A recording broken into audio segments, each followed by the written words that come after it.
God bless you and thank you for tuning in. This is your host, Catherine Smith, and I wanted to ask you, did you hear about the news in Israel?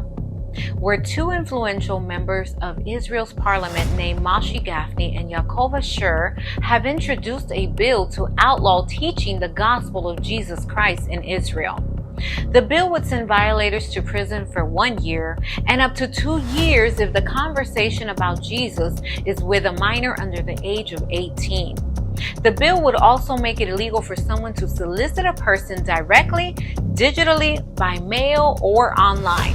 Even producing and publishing online videos explaining the gospel would suddenly become illegal. For example, what I'm doing right now would be considered illegal if I lived in Israel and the bill had passed. Let me just say that this bill has a strong chance of passing since the Orthodox Jewish members control the legislature. Although the Prime Minister of Israel rejects the bill, there is still a strong chance that it will become law.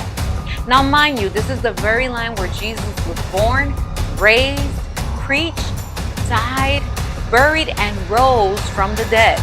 But the Bible said long ago that his own people would reject him. In John chapter 1 verse 11, it says, "He came to his own, and those who were his own did not receive him." The Bible also said in Isaiah 53 that Jesus would be despised and rejected. And that is exactly what we are seeing today in Israel, especially within the Orthodox Jewish community. Despite Israel's claims to allow religious freedom, this bill is an effort to attack the gospel of Jesus Christ and suppress evangelism in the land of Israel.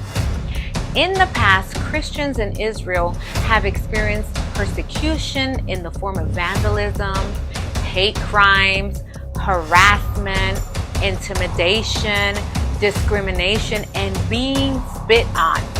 That's right, they've been actually spit on. Can you believe that?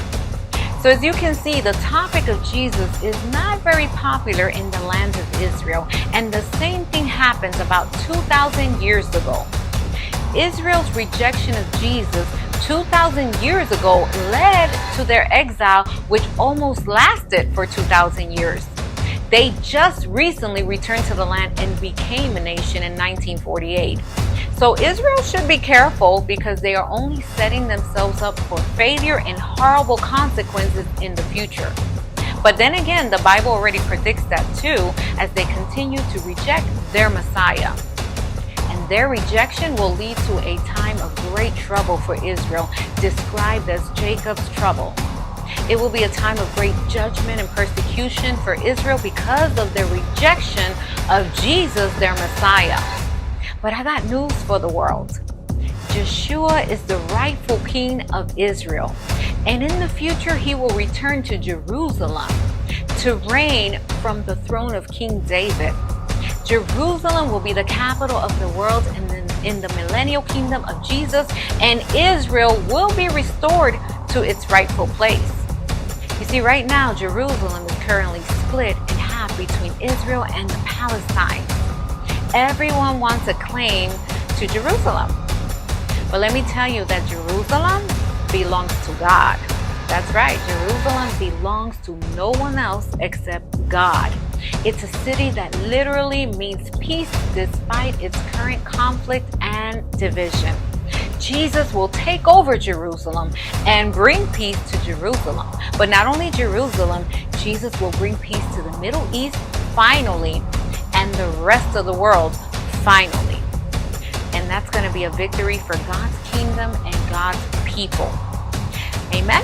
Stay tuned for more videos and discussions on topics such as these. God bless you.